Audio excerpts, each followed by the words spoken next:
Chainsaw. Chainsaw. Whatever. All right, welcome to Maverick and Dempsey's Rundown. All right, so we're going to hit you with the football news. All right, we're in week 18 right now. It's the last Sunday of football. All right, that's happening right now. I mean, depending on when I publish this, put this up, maybe it'll be Wednesday, maybe it'll be tomorrow. I have no idea. All right, so it's Sunday here, though. All right, so we got that. We got a recap on Christmas, on New Year's, and what else we got? Well, I think that's it. That might be enough for a rundown. All right. So first, we're going to start with the NFL news. We're going to run it down. All right. The big news last week was AB ran off the field. Okay. Antonio Brown. Tampa Bay Buccaneers are playing the New York Jets. They're struggling. You're doing it over my talking. You're supposed to insert the sound effects, not do it over. Okay. Anyway, so Tampa Bay was losing to the New York Jets. All right. Antonio Brown had a freak out. We don't know why. We know he's claiming they were trying to send him back in when he was hurt. His ankle didn't look hurt when he was bouncing around in the end zone saying goodbye or whatever he was saying. So we don't know what's really going on now. He's throwing everybody under the bus. He's a cancer. People warn the Bucs. I liked him in Tampa. He was a weapon. He was helping out, helping win a Super Bowl. But, get rid of that guy, all right? It's time for somebody else to step up. Time for Scotty Miller or something. I think it's just AB being AB. All right, so Joe Burrow beat Patrick Mahomes last week in an epic game. It was the game of the week. Might have been the game of the year. All right, Burrow just burrowed out, man. He did what he does. He did what the Tiger King does. They won in an epic clash. Came down to the final seconds. All right, won it with the field goal. Patrick Mahomes didn't have enough time left to do anything, so the Bengals got it. All right. We don't now. The Chiefs should be the number 2 seed right now. Titans just won a little while ago, so they're the number 1 seed. So we're gonna see what happens. My prediction was that the Chiefs would be out in the first round of the playoffs. We'll see what happens. We'll see if I can live up to that prediction. All right, Jamar Chase went for 11, 266 with 3 touchdowns. All right, that was 11 catches. 266 yards, 3 touchdowns. He just balled out. Cincinnati won the AFC North. First time in years they've done that. What else we got? OBJ, Beckham scores. He scores in defeat. He scores with the Rams. He scored his 5th touchdown, I believe.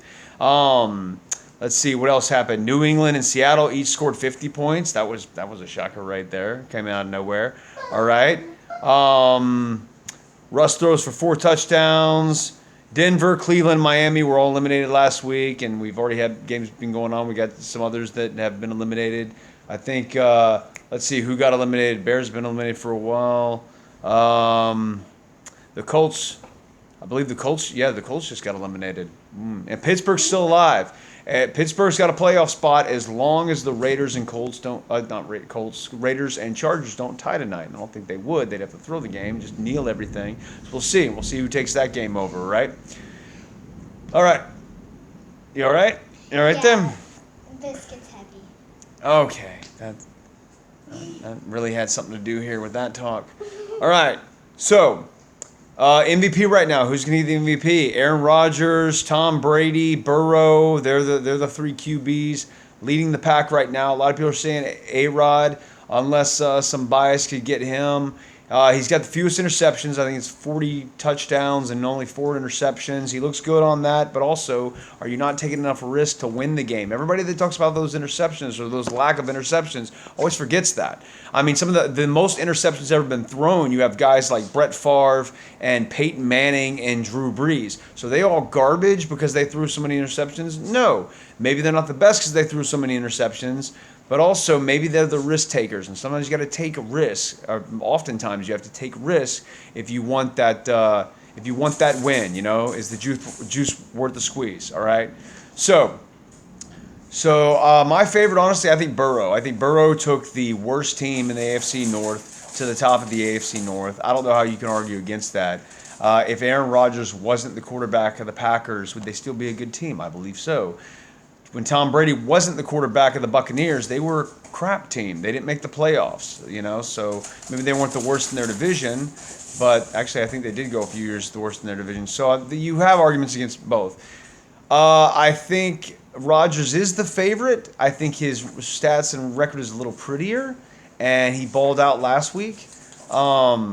Brady struggled against the Saints, and that's going to look bad. He got shut out, even though Aaron got shut out too. He was just lucky his field goal kicker made it.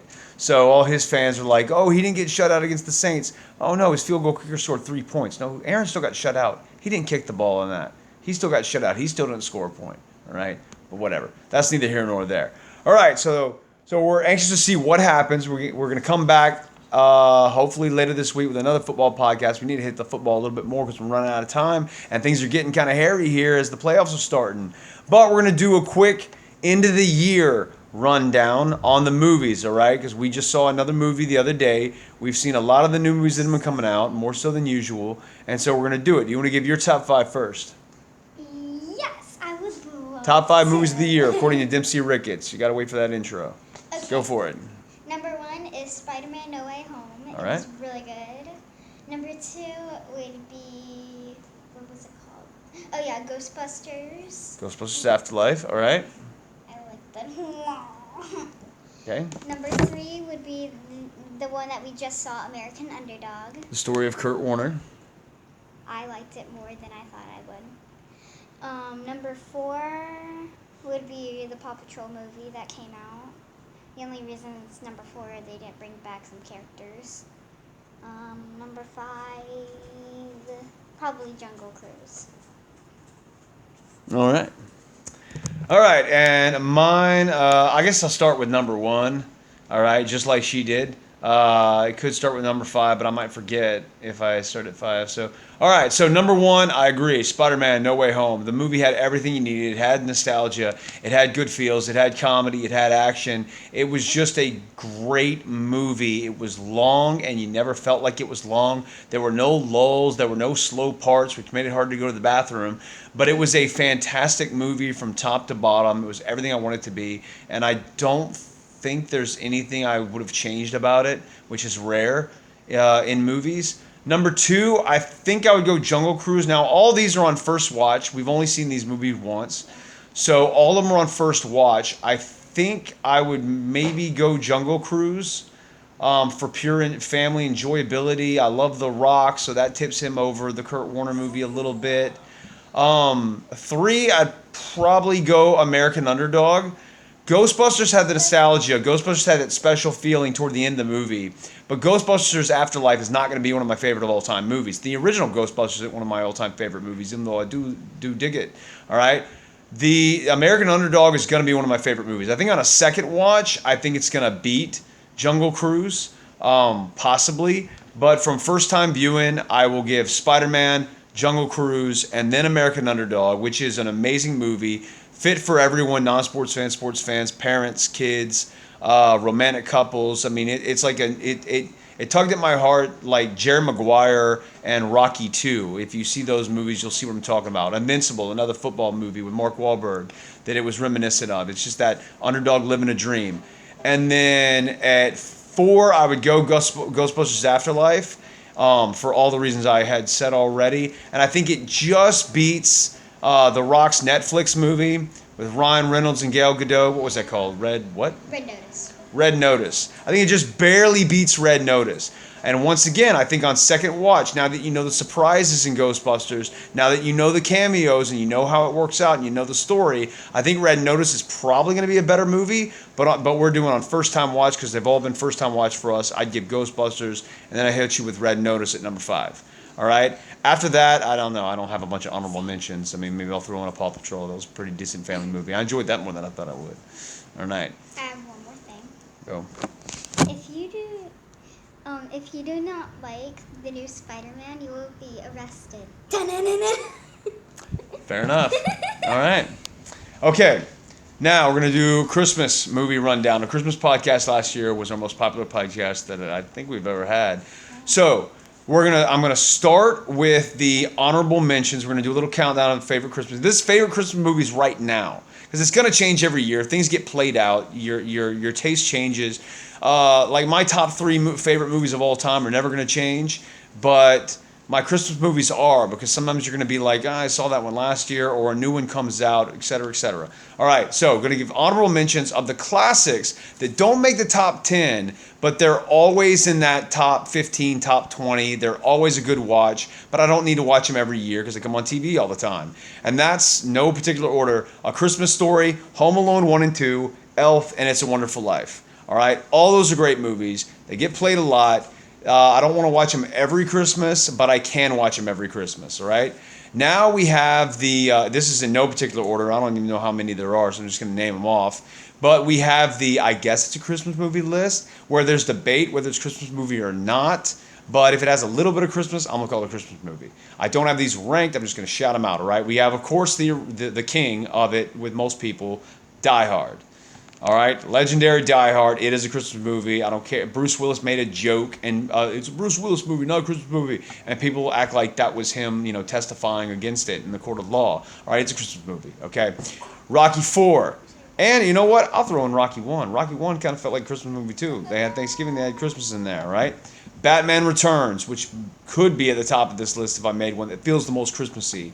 Spider-Man, No Way Home, the aforementioned Spider-Man, definitely makes the list. That's a Christmas movie. If you see it, it's got the snow, it has Christmas happen in it. It's as much a Christmas movie as any of these others. All right, it's as much a Christmas movie, as much of a Christmas movie as It's a Wonderful Life. Because It's a Wonderful Life really didn't have Christmas until that very end. People forget that when they talk about how much of a Christmas movie that is. All right, Lethal Weapon. If I didn't already mention it, Lethal Weapon's in there. All right, Cobra's in there, all right? That's a often forgot about one. And one that I'm adding myself that a lot of people don't mention, or maybe you've never heard it mentioned, but it feels Christmassy to me. They have Christmas in it. Toward the end, it just feels like it to me. And that's About a Boy, all right? About a Boy with Hugh Grant. Amazing romantic comedy. I love the movie, and it feels a little Christmassy to me, all right? Now, going to go top 10 Christmas movies, all right? Now, this Christmas movies right now, once again, the overplayed one, it's overplayed, but not with me because I don't watch it often, but I'll still put it on the list, and it's a lot of people's favorites. National Lampoon's Christmas Vacation, all right? That's the classic that will make it. It'll make it in the top 10 because I don't watch it as much. Okay, well, that's in there, all right? 9 is Get Santa. Get Santa's a new one. It's a British movie. It's fan... All right, see, once again, we go back to the interrupting. All right, so we Get Santa, all right? It was on YouTube for free. We saw it. I heard about it just scrolling on YouTube, and it's a fantastic movie. All right, then we're going to go number 8, Jingle All the Way. All right, Jingle All the Way. I love it. I can put it on anytime. I always enjoy it more than I think I will. 7, I'm going to go ahead and make them a tie because it's my list. I'll do whatever I want. But I'm going to say the Santa Claus movies. 1, 2, 3. I prefer 2, but I'm just going to throw them all in there. The Tim Allen Santa Claus movies. All right. Number 6, Four Christmases. Four Christmases. Not the best Christmas story, but it's got some of the best jokes of any of the Christmas movies. Vince Vaughn and what's her name? Reese Witherspoon. All right. Fantastic movie. Jon Favreau is in it. He does a great job as the crazy MMA guy. It's just a hilarious movie that often gets overlooked. All right, Christmas Chronicle, a new one in our house, much like Get Santa that we checked out. Christmas Chronicle on Netflix with Kurt Russell, who, rivals Tim Allen as my favorite Santa of all time. Then we're going to go with Trapped in Paradise, another one that's often forgotten. Nicolas Cage, John Lovitz, Dana Carvey. It's hilarious. I quote the movie all the time in everyday life. I love Trapped in Paradise. It's another one that's often forgotten. All right, then I'm going to go with Daddy's Home 2. Daddy's Home 2 is a new classic in this family. We love the Daddy's Home movies. Daddy's Home 2 is so Christmassy. If it had a little bit better music, especially at that end, I think it would get a notch higher. But it's just unbelievably funny, enjoyable, has actors that I love. There's nothing I don't like about that movie except for John Cena, because he's a douche. And then number 2, we have another Vince Vaughn one. Vince Vaughn makes the list twice. We have Fred Claus. All right, I love Fred Claus. It's cute, it's funny, it's good for the family. It's got Vince Vaughn bringing that adult-style comedy with the sarcasm. I love it. I can't love Fred Claus enough, all right? Number 1, I lean a little bit more to the touchy-feely. It is Christmas. It's not all about the little jokes and the little cutesiness. Sometimes it's about, even though it does have cutesiness in it, it does have jokes, but it's that warm feeling you get. You put it on and you just enjoy it, and you hold your family tight. And in my case, my daughter, hold on to her tight and just absolutely love the movie. It's one I want to show her, still want to show her, because we didn't watch it this past Christmas. but I'm waiting for that special time, and that's Family Man. Another Nicolas Cage one. He makes the list twice, just like Vince Vaughn. Family Man, in my opinion, is the 21st century. It's a Wonderful Life, and I think it's even a better movie. It's Nicolas Cage at his best. All right, some may say Raising Arizona, but Family Man, it's unbelievable from top to bottom. Again, just like I said on some of the other movies. So Family Man's my number one. All right, number one Christmas movie. Once again, right now, it could change next year. Number one's probably not going to change, but some of the lists could change. You never know. All right, so you got anything to add? No. No, I think she's done. All right, we're done. 15-minute rundown. All right, a little bit longer. We had to cover a lot. Also thrown as honorable mention, not quite a movie, not quite a show, hour-long special, but It's Always Sunny in Philadelphia Christmas, which could be a top Christmas show, top Christmas movie, whatever you want to call it, but it's just fun to watch around Christmas time. We'll throw in Charlie Brown, too. He's a good one. She Loves Rudolph the Red-Nosed Reindeer. That's another one. All right, just a few other mentions. Holidays never stop in this house, which is why we're doing a Christmas rundown in January. Yeah, we still got a Christmas tree. All right, that's it for the rundown now. Enjoy the rest of the last football Sunday of the regular season, and then we'll look forward to the playoffs next week. Peace.